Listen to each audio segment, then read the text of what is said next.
그러면은 이것도 궁금해요. 수익률을 정말 최대로 끌어올리고 싶어요. 네. 그러면 알트코인이잖아요. 아 네네. 그러니까 저도 그 분석을 해 봤는데 그러니까 이게 상승기 초반에는 비트코인과 알트코인이 뭐 얼추 비슷하게 가는 경우가 이제 물론 인제 늘 비트코인보다 수익을 더 내는 알트코인이 있어요. 왜냐면 알트코인이 워낙 많으니까. 예. 맞아요. 당연히 그 수천 개 중에서 인제 비트코인을 능가하는 코인은 늘 존재하는데 그래도 인제 뭐 예를 들면 뭐 상위 한 10개 20개 코인의 평균을 내볼 경우에는 상승장 초반기에는 비트코인과 알트코인이 얼추 비슷하게 가거든요. 네. 근데 인제 이 상승장 말기는 보통 인제 반감기 후에 뭐 6개월 12개월 뭐 또는 인제 길면 18개월까지 나타나거든요 이게. 내년 말 정도부터 생각을 그죠. 해야 되겠네요. 내년 말부터 인제 25년 초 반기 뭐 이때가 이제 장이 미쳐 돌아가는 때거든요. 네. 근데 그때는 알트코인의 상승폭이 비트코인보다 훨씬 더 크죠 보통. 근데 그 왜 알트코인은 장기 투자감이 아닌가에 대해서 설명을 드리면요. 네. 인제 그 알트코인 재단들이 그게 가격이 막 미친 듯이 오를 때 보통 코인을 엄청나게 발행해 가지고 개미들한테 팔아요. 그럼 유통 물량 다시 빵! 그렇죠. 근데 그 상승장에는 이제 다 아무런 정신이 없으니까 그거를 다 인제 흡수하거든요. 그래서 재단은 어마어마한 돈을 버는데 그럼 이제 결국은 언젠가는 그 붐이 끝나면은 그게 다 팔려서 다시 나올 거 아니에요. 네. 근데 인제 정신 차려 보면은 분명히 이 코인이 그러니까 그 뭐야 그 상승장 전에는 1억 개가 있었는데 지금 10억 개가 있네? 뭐 이렇게 되는 거예요. 예. 네. 아. 그러니까 인플레이션이 엄청 생겼기 때문에 코인 가격이 엄청 떨어지겠죠. 네. 그래서 인제 그 소위 그 엄청난 상승장이 끝나고 나면은 그전에 100 원이었던 코인이 막 10 원이 돼 있는 거예요. 이게 이런 게 가능하거든요. 그래서 대부분의 알트코인은 '장기 보유할 감이 아니다.'라고 이제 볼 수가 있어요.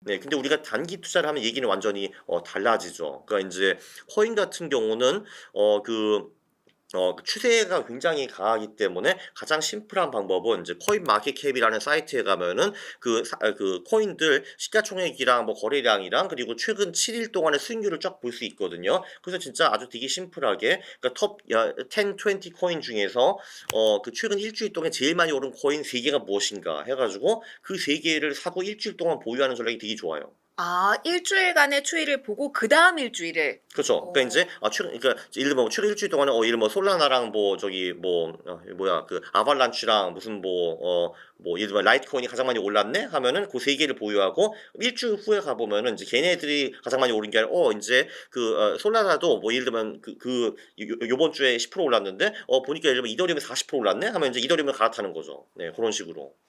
그러니까 매주 알트코인을 갈아타는 전략이 좋은데 근데 중요한 건 이건 상승장에서만 통하기 때문에 비트코인이 122평 위에 있나 아래에 있나 그거를 잘 보셔야 돼요. 그러니까 위에 있으면은 인제 네. 코인 쪽이 전반적으로 상승장이라고 보고 이제 고때는 최근 일 주일 동안에 제일 잘 나가는 알트코인 3 개를 사고 이제 그거를 매주 갈아타는 방법 그게 나쁘지 않아요. 하락장에는 당연히 알트코인이고 비트코인을 싹 다 팔아 버리고 네. 아무것도 안 하는 게 좋고요. 예. 왜냐하면은 알트코인은 절대로 장기적으로 들고 갈 놈들이 아니기 때문에.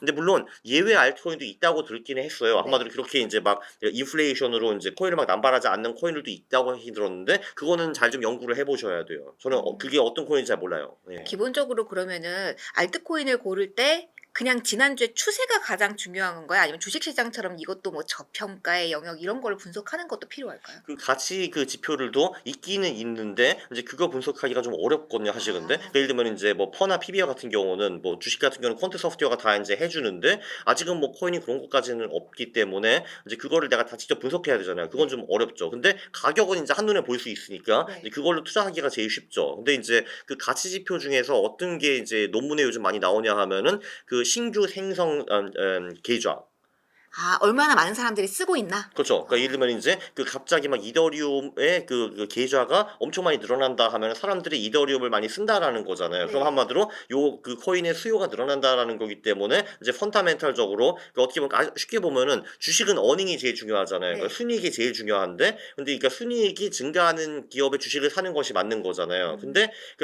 근데 인제 코인은 그런 어닝은 없는데 그 대신에 이거를 쓰는 사람들의 인제 신규 계좌가 많이 늘어난다라는 거는 인제 이 코인의 수요가 늘어나는 거기 때문에 신규 계좌 생성의 성장률을 보고 인제 어닝이 성장하는 식으로 인제 보고 인제 성장주 투자하는 것처럼 하는 것도 하나의 방법이다라는 논문들이 있고 그런 식으로 하면 돈을 많이 벌었다라고 그 논문들은 주장을 해요. 제가 이제 어. 직접 액세스하지 못해서 그거를. 네. 그럼 정리하면 코인은 지금은 아직은 알트코인 볼 때는 아니고. 아니요. 근데 지금 그 전략 있잖아요. 근데 그거 지금 할 수도 있어요, 아, 사실은. 일주일 패싱 전략은 지금도 가능하다. 그렇죠. 근데 이제 그 전략의 수익이 상승장 하반기에는 훨씬 더 높을 것이다라는 거거든요. 그러니까 비트코인은 그래도 나름대로 근엄하게 일주일에 뭐 5% 10% 정도 움직이는데, 근데 이제 진짜 톱20 코인 중에서 일주일 동안에 많이 가는 애들은 진짜 막 일주일에 50%에서 500% 가는 애들도 있어요. 예. 와, 예, 그 제가 백테스트로 다 해봤거든요. 네. 근데 뭐 이런 거예요. 그러니까 이제 그 지난주에 리플이 가장 많이 올랐네 하고 들어갔는데 그 리플이 그 다음 주에만 500%더 추가로 오른 경우도 있고 막 그래요. 예. 그러면 진짜 일주일에 만에 500% 버는 거예요. 그럼 이제 옮하는 거죠 이제.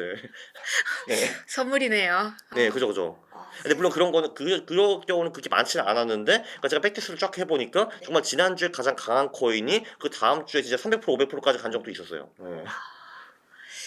코인 이야기 하다 보니까 저희가 2자릿대 수익률이 아니라 3자릿대로 이야기를 그것도 주간으로. 예, 주간으로. 그러니까 연간이 아니에요 지금 이게.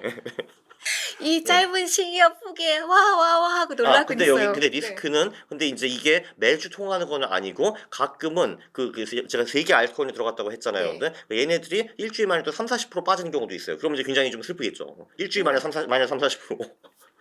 세상에서 줬다 뺏는 게 제일 나쁘다고 가진 게 갑자기 손실이 되면 그것만큼 그렇죠. 그러니까 요 이제 최근에 가장 많이 오른 세계 사는 그 전략이 안 먹히는 구간들이 분명히 있거든요. 그러니까 보니까 안 먹히는 구간에는 정말 한 5주, 6주 만에 70% 날리는 경우도 있어요. 네. 물론 그 전에 번 게 많으면은 그 70% 잃어도 덜 짜증 나겠지만 내가 하필 시작했을 때 70% 날리면 굉장히 짜증 나겠죠. 네. 맞아요. 근데 나 이렇게 트레이딩하고 이거 잘 모르겠다. 근데 남들 다 코인 하니까 나도 하나 조금 비중을 확보하고 싶어. 그러면 역시 비트코인으로. 그렇죠. 뭐 비트코인 이더리움 들어가가지고 네. 25년 뭐 여기도 11월 4월이 있거든요. 비트코인 같은 경우도. 네. 그러니까 25년 4월쯤 털고 나오는 것도 방법이죠. 네. 그럼 지금 내일 뭐 일주일 후 큰 대세 지장은 없다라고 정리를 해도 될까요? 그죠, 그죠. 네. 지금이라도 괜찮다라는 네. 이야기도 해주셨습니다.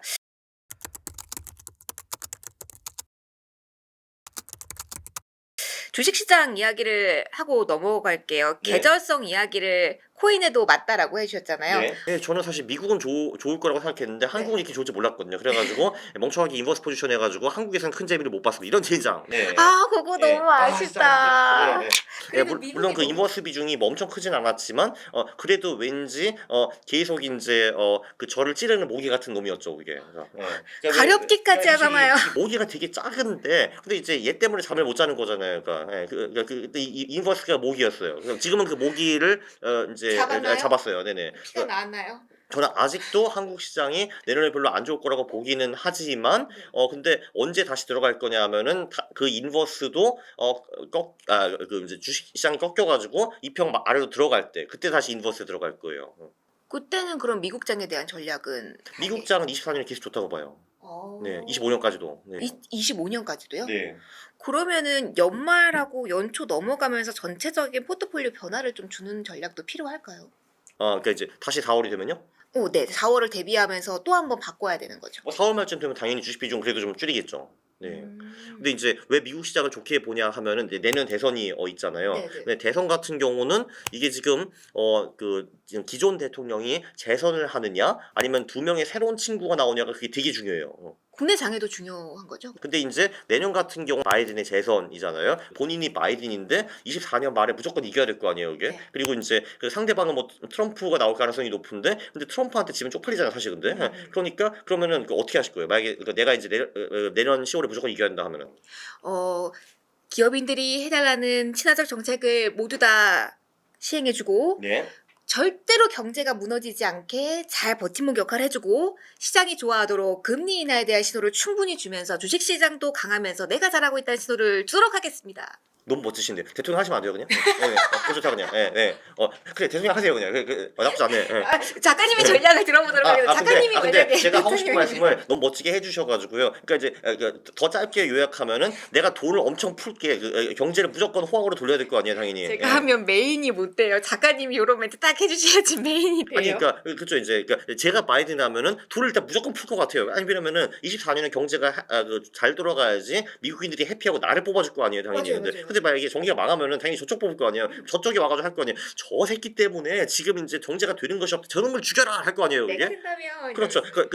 나를 뽑아라. 나는 1년 만에 살려줄게. 이렇게 할 거거든요. 근데 그럼 사람들이 그게 이제 뻥인지 아닌지 모르니까 일단 다른 쪽을 뽑을 거 아니에요. 이게 뭐 당연한 거 아니에요. 사실 한국도 똑같고 미국도 그렇고 어느 나라 똑같은 거잖아요. 사실 근데 그렇기 때문에 그 우리 바이든 형님은 돈을 엄청 풀 것이고 그 파월 형님이 갑자기 지금 이제 그 비둘기를 변신한 것도 당연히 우연은 아니고요. 근데 왜냐하면 결국은 이제 바이든이랑 친할 텐데 이제 바이든이 대통령이 돼가지고 자기를 다시 연임해주는 게 제일 좋을 거예요 사실. 그러니까 그런 것도 당연히 있고 네 그래서 일단 미국 경제는 저는 이제 좋을 거라고 봐요. 그러니까 그리고 이제 이게 되게 재밌는 건데 이제 5로 끝나는 해에는 미국 시장이 손실이 난 적이 한 번도 없어요.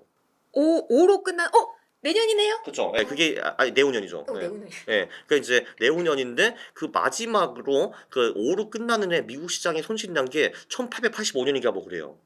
기억할 수 아니야, 없는 아니야, 시간. 아니야. 그 1885년부터 데이터를 봤으니까 그 전이 언제인지도 잘 몰라. 그 아마도 100년 넘게 5로 끝나는 해 손실이 안 났어요. 그냥 안 났다고 봐도 그죠, 무관한 그죠, 거네요. 맞아요. 근데 그것도 왜 그런지 솔직히 저는 잘 모르겠는데, 근데 갑자기 굳이 2025년이 그 처음으로 손실이 나는 5가 될까? 라고 저는 이제 그쵸. 왜 굳이 25년이 그런 해가 될까? 근데 당연히 아니라고 보는 것이 더 합리적이죠, 사실은. 그래서 25년까지는 미국 시장은 좀 걱정 안 해요. 네.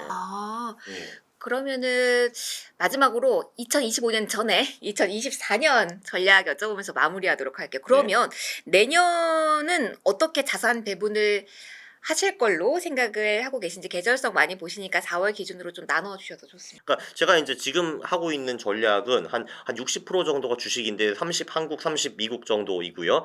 그 30에 인버스가 좀 껴 있었는데 지금은 좀 뺀 상태예요. 그리고 다시 이제 주가 지수가 떨어져가지고 2평 밑으로 들어가면 다시 인버스가 부활할 거고요. 60%가 주식인데 30이 한국 주식, 30이 미국 주식이잖아요. 네. 근데 이제 그 30 한국 주식 중에서 한 21 정도는 그 소형주 퀀트 주식으로 들어가 있고 9 정도가 원래 인버스였는데 지금은 일시 이제 뺀 상태라고 보시면 되고 그러면 30이 미국 주식인데 그 중에 10 정도가 S&P 500이고 10 정도가 러셀 2000을 추종하는 IWM이라는 ETF를 하고 있고 10% 정도는 소형주 퀀트를 하고 있어요. 여기서도. 참고로 미국도 소형주 퀀트가 되게 잘 되더라고요. 한 달에 막 300%, 80% 오르는 주식도 있고 막 그랬어요. 그리고 이제 25% 정도가 채권인데 그거는 반반 나눠서 한국, 미국 하고 있고 그리고 이제 그 뭐시냐 15%가 금 들고 있고요. 금 들고 있고 이제 그거와 개별적으로 이제 코인 자산이 있는 거죠. 그래서 일단은 요 큰 틀로 내년도 가져가실 예정으로 정리를 하면 될까요? 4월 말까지는 그렇게 하고 그 이제 5월부터는 그 주식이 60이라고 했는데 그걸 많이 줄어들겠죠. 이제 5월, 10월에 주식이 이렇게 재미 있었던 적은 이제 이 세상 역사에 그렇게 많지는 않기 때문에 당연히 줄여야죠. 그때 또 반감기 또 오고 하니까 또 코인 비중을 늘려야겠다라는 생각 조금 더 하실 수도 있겠네요. 그리고 그래도 죽어도 주식을 하고 싶다고 하시면은 뭐 5월, 10월에 미국 빅테크 쪽이 그래도 꽤 괜찮아요. 그러니까 미국 빅테크 쪽은 11월, 4월부터 5월, 10월에 올해 수익이 좀 들어오더라고요. 그거 참고하시면 좋을 것 같아요. 한국은 5월, 10월에 되는 거 없습니다. 그렇죠. 꿀정보와 함께 뭐 사회적 경험까지 여러 가지 이야기를 볼따를 풀고 가주셨습니다. 자, 그럼 오늘은 여기서 마무리를 하고요. 저희 4월 이후에 어떤 전략의 변화 있으실지 모르니까 그때도 그럼 6개월 후에 다시 불러주시는 거군요. 알겠습니다. 네네. 저희가 와주시는 것 같은데 작가님. 그때 저희 데뷔할 수 있게 한 번 더 외치도록 하겠습니다. 꼭 예스해주세요. 감사합니다. 고맙습니다. 네, 감사합니다. 고맙습니다. 지금까지 빅터뷰 시간이었고요. 강홍 작가님과 시간 끌어봤습니다. 오늘도 고맙습니다. 고맙습니다. 감사합니다.